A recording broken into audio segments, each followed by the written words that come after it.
family hopes bones found at Orange County, California construction site are those of Henrietta Avila, who disappeared mysteriously after visiting her family with her newlywed husband in the summer of 1960. Henrietta was last seen in Santa Ana, California sometime in the summer of 1960. She had dropped out of Santa Ana High School prior to her disappearance and taken a job at a store. In the spring of 1960, she met 24-year-old Merle Avila. They married a month later and lived in Santa Ana. 3 months into the marriage, according to Merle, Henrietta packed her belongings and left him. She didn't get in touch with her family, and her father reported her missing on August 1. Merle stated he saw his estranged wife in a park in Long Beach, California on August 20th.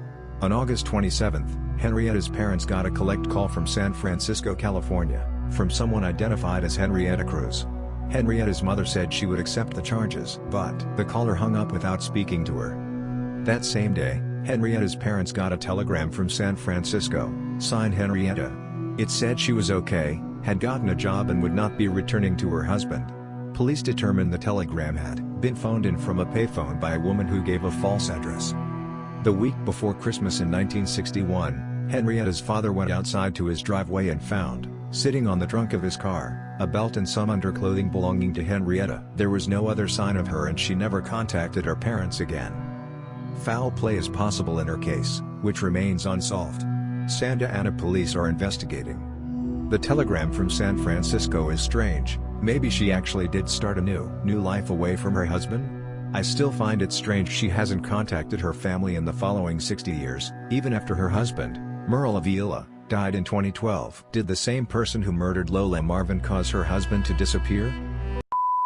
On Sept 4, 1984, Robert Bob Marvin left his home in Moab, Utah, telling his fiancée, Betty Farrow, that he was leaving to go look at condos he was interested in purchasing in Telluride and Durango, Colorado. Bob was a geologist with the Santa Fe Mining Corporation and would often travel between Moab, Colorado and Albuquerque, New Mexico for work.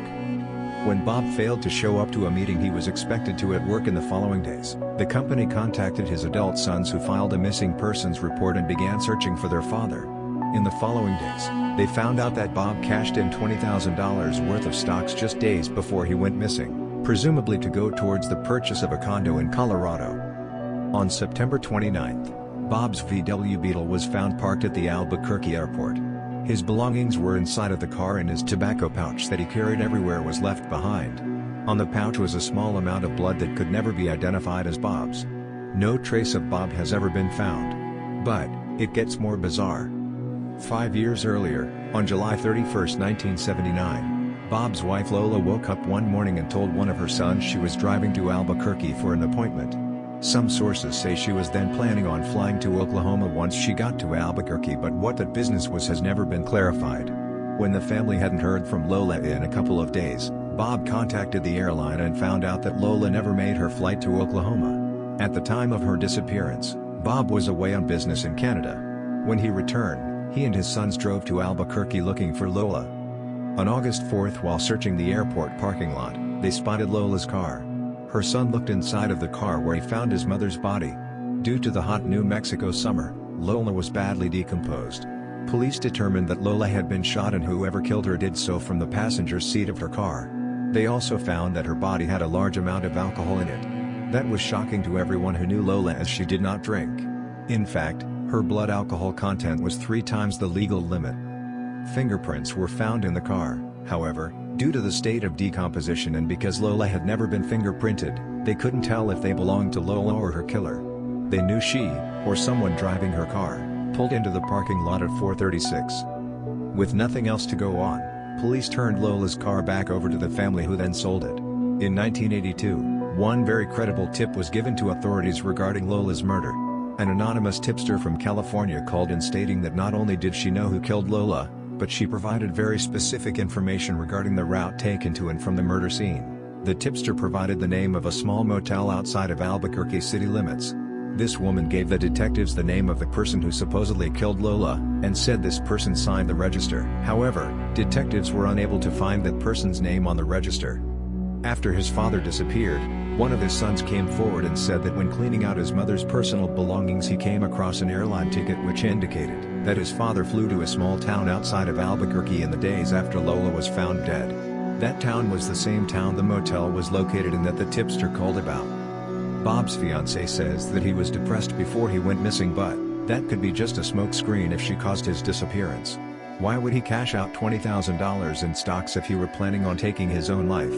One thing of note, his fiancée was apparently obsessed with Bob for years, as in, before Lola's murder, who murdered 31-year-old nurse Ally Broiger during her afternoon jog in Rose Township, Michigan in the summer of 2016. Alexandra Broiger, the only child of Franz and Nikki Broiger, was born on November 9, 1984.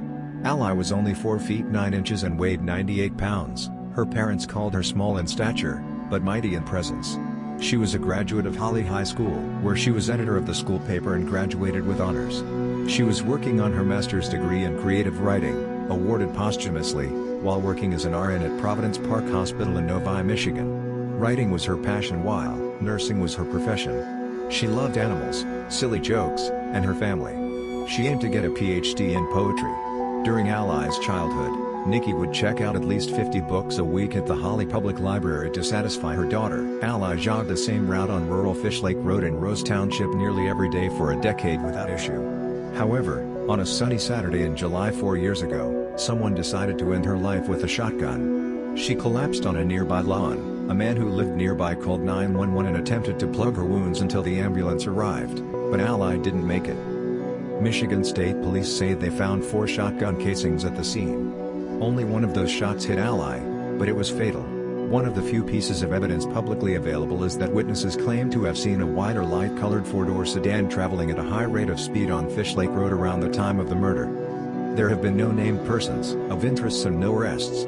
Michigan State Police are saying nothing about the case other than they are still investigating, and the case is listed on the Michigan cold case. It didn't take any time for her parents to come up with their number one suspect, Wes Sutherland, their daughter's ex-boyfriend. He responded in kind by pointing a finger at her parents. "We have spoken with Wes. We've interviewed him a couple of times now. He's a suspect in this incident," said Michigan State Police First Lieutenant Michael Shaw. But Lieutenant Shaw says Sutherland is not the only suspect. "Unfortunately, unless you rule people out or have a very solid alibi, everybody's a suspect, including mom and dad right now," said Lieutenant Shaw. The parents have since been cleared by police of any involvement in their daughter's murder. The same cannot be said for Wes Sutherland, however. Ally met Wes at the hospital they both worked at a couple of years prior.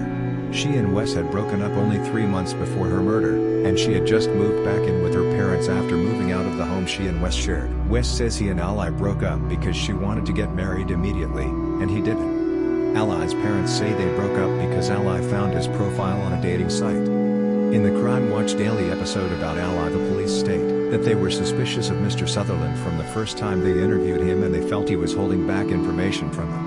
His alibi was not able to be verified. Wes says he was at home and had worked with Ally the night before, and she was supposed to come over to his house that morning, but she didn't. The police asked Wes to take 2 polygraph tests, and according to Wes, the first one was inconclusive while he failed the second one. Wes doesn't think he actually failed the second one and that the police are lying to him as an intimidation tactic. He also made accounts on both web sleuths, username CombatMedic2121, and Reddit, where he continued to state negative things about Nikki and Franz. Wes claims to be in touch with investigators and says the FBI is now looking at the case, and he also said he was suspicious of a male co-worker of Ally's that he thinks could have been involved. Wes also stated he and Ally had been planning an engagement and were working on their relationship at the time she was killed, while her parents say that is absolutely not true. At the time of her murder, Ally was planning an August 2016 trip to Florida to visit a guy she had casually dated several years ago, her mom said. Nikki Berger said she is disappointed that the Crime Stoppers posters she distributed around Holly and Fenton were put up for a short time, but have since come down. She said one retailer told her it scares their customers. Ally left behind her parents, many close friends, and her beloved dog, Zeus. Kiana Dene Cole missing from Brooksville, Florida since February 10, 2019. She kept getting threats to be paid off not to testify and she was scared. Kiana Cole was last seen on February 10, 2019 around 11 p.m. walking along Dr. Martin Luther King Jr. Boulevard toward Broad Street in Brooksville, Florida. Kiana was supposed to pick up her son from a family member's home the next morning and drop him off at daycare, but she never showed up. She had an appointment with the state attorney's office on February 11, 2019 as she was a victim in case of aggravated battery and strangulation, which was later upgraded to attempted homicide. According to Detective Nikki Stevens of the Hernando County Sheriff's Office, 𝐓𝐚𝐤 always made that she checked in with family members or saw her son, and neither has happened since February 10. Detective Stevens believes 𝐓𝐚𝐤 is in danger, because she was previously strangled in October 2018 when she was 5 months pregnant. 𝐓𝐚𝐤's baby died as a result. Detective Stevens avers that 𝐓𝐚𝐤 not showing up to the state attorney's office appointment makes her concerned that it is related to the October incident. Accordingly, the suspect in the attempted homicide, Dwayne Williams, has been named as a person of interest in 𝐓𝐚𝐤's disappearance. 𝐓𝐚𝐤's cousin Simone Hicks similarly stated 𝐓𝐚𝐤 kept getting threats to be paid off not to testify and she was scared. 𝐓𝐚𝐤's family now cares for her 3-year-old son. They believe she was taken by force, commenting, "We're a very close family, she just wouldn't leave like this."